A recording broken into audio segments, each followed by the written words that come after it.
अस्सलाम वालेकुम रफ़ीक बलोच वला एक दफ़ा तुहाडी खिदमत दे विच मेरा ज़रा मोबाइल दा मैक कमज़ोर है गाल को पूरी तरह रिकॉर्ड ना करेंदा ई खातिर मैं मैक लए शायद आवाज़ थोड़ी क्वालिटी दे विच कमज़ोर आवे तुहाडे कोलों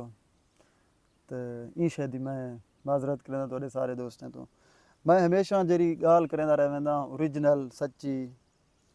तो मेरी कोशिश होंदी है मैं कोई इहो जी स्टोरी तुहाडे कीते घेना जेड़ा कि तुसां एक दफ़ा देखण ते खड़ वञो तो सुणो सुणो सुणो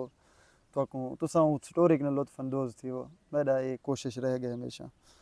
तो अज जी मैं स्टोरी देना पिया ये मेरी अपनी ज़ाती स्टोरी ये मेरे अपने नाल थे बजात खुद नाल जी गाल मैं दसना पिया मैं दुबई दे भी रह गया एक बार मैं दुबई काम करेंदा खड़ा हमी क्योंकि मैं साइकिल का काम करेंदा हमी गत्ता कचरा वगैरह चुनदा हमी उत्थों दे जवान बखूबी वाकिफ है नी को एक दी मैं काम करेंदा वेंदा पिया मैं एक ड्रम दे एक पर्स पे बटूआ मैं वो पर्स को चाहते उनको जो खोले मी उहदे विच एमरेट्स आईडी पाकिस्तान का शनाख्ती कार्ड ड्राइविंग लाइसेंस गाड़ी का मलकिया यानी कि सारे चीज़ां ये एक्सपायर ना हन यानी कि डेट इन काफ़ी सारा अरसा बाकी है मैं वो पर्स को मजीद जो खोले उहदे विच छाणबीण की मैं एक उहदे विच लैटर खत ही यानी घरेलू मामलात का खत ही उहदे विच मैं वो खत पढ़े पढ़े पढ़े पूरा मैं को ज़रा इंटरेस्टिंग लगे मैं ये बंदा शायद शुदा बीतरा में अलाए क्यों ना इहदे नाल राबता करा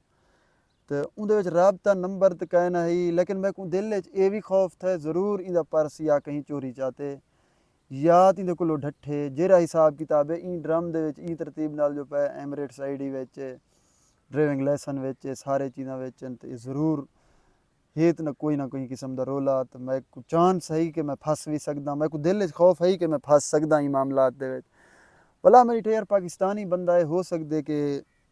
वो गाल तो मैं ना करे या गाल को समझे जो मैं कहीं किस्म की उनकी चोरी नहीं की मतलब समझे मैं वाला भी उनको फोन मारा तो अदा मैं उनका नंबर गोले गोले वो एक दीवार पैसे भेजे हैं सी पाकिस्तान ट्रांजेक्शन बैंक ने जो की सी उतना ही उनका नंबर लिखा पिया ऊ पेपर दे उत्ते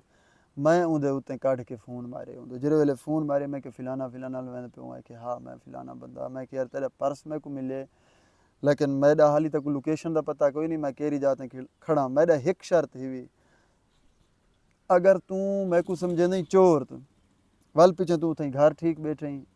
मैं तेको पर्स नहीं मिलेंदा जी मैं पै मैं यूँ लाओ चल छुड़ना अगर तू मैं को चोर नहीं मैं समझेंदा तो मैं तेरी चोरी कह नहीं की इतना तेरा पर्स है मेरे को आके अपना पर्स संभाल वन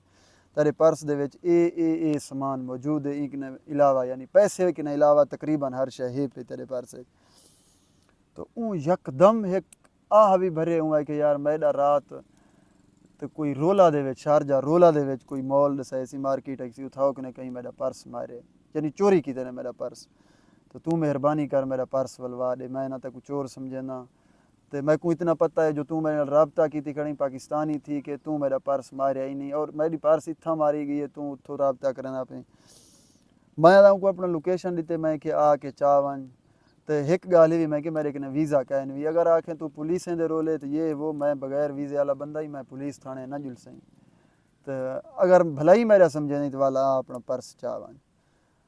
तो मैं अदा उनको फ़ोन किए अपना लोकेशन दीते वो बंदा लोकेशन पर पहुँच जाए तकरीबन 20 मिनट गुजरे ओजरे वेले मेरे नेड़े आए वो फिट खड़े आए हूँ कि पर्स मेरा तय मारे मैं कि यार मेरी हालत देख मेरी मेहनत मजदूरी देख मैं मेहनत मजदूरी करने वाला और मेरा फील्ड देख काम का भी इहो जिहा जाए जो कचरे दे तेरा पिया ही पर्स मैं कचरे विचों चाह के तेरे नाल राबता की पिया तू अपना पर्स मेरे को संभाल तो मेरी जान छोड़ मिन्नत समाजता करेंदा करेंदा एक सी मेरे 4,500 दरहमी दे विच पैसे हैं तू पैसे केड़े कीतन मैं कि यार मैं जिले तेरा पर्स चोरी नहीं किया मैं पैसे केड़े कीतन तो पाकिस्तानी कौम दी ये हमेशा हिस रह गई इन भलाई करो तो वाला भलाई को उल्टा समझेंदन ये गाल तुहाडे जहन दे विच होवे पिया तो इंदे नाल ऊँ पिछे आखिर दे विच मिन्नत समाजत करेंदे करेंदे ऊँ अपना पर्स चाहते वो मेरी गाल मन्नी है तो ऊँ छोड़े मेरा जान वो लगा गया मैं दिल सोचे मैं कि पाकिस्तानी बंदे दे नाल अज कनैंदा नहीं करनी चंगाई तो अच्छा ठीक है यही दा सेम टू सेम इहो जहा कहानी एक बिया भी है इंशाअल्लाह वो तो मैं अगली वीडियो दसे वीडियो लंबी थी पई है मैं विलाग बनावना ही अपना वीडियो बनावना ही जो कि तो मैं एक अथेंटिक रियल सच्ची स्टोरी भी सुना छोड़े ना आखिर दे तो माहौल भी दिखला छोड़ा तो मैं को लई मैक पिया मोबाइल को जरा आवाज़ की क्वालिटी मध्यम हो सी मैक की वजह तो ई खातिर तो क्योंकि मैक बाहर वाली जी आवाज़ दे विच स्वीटनेस है यानी कि एक मिठास है वो ये महक ख़त्म कर देंदन। ये ना मसलन बाहर दी कोई परिंदे दी आवाज़ को आवन देंदन, ना बाहर दी हवा दी खूबसूरत आवाज़ को मैच कैच करेंदन। ये बस क्लियर वो सारी गाल कट कट के देंदन जो कि मैं को नहीं लगता इतना फ़ायदामंद है। बगैर महक दे जी वीडियो बनती वो महक नाल चंगी नहीं बनती। ये महक का इो फ़ायदा है, मिसाल के तौर पर अगर मैं ऊँ दरख्त दे कोलों खड़ा कैमरा झल के तो ये महक मैं इतना पाती खड़ा हूँ, बंदा उतना खड़े कैमरा झल के वल मेरी गाल उंदे तक कैच थी सी। सिर्फ इो फ़ायदा है। बाकी जिमें नाल हूँ मैं जिमें वीडियो बनाया पाया ई तरीके नाल महक का कोई फ़ायदा कह नहीं। खुश रहो, अपना बहुत सारा ख्याल रखो। साडा विलाग यो अज दा जरा कि एक ऑथेंटिक रियल स्टोरी तो मैं दिते मेरे नाल था। पाकिस्तानी खास कर कोई होवे,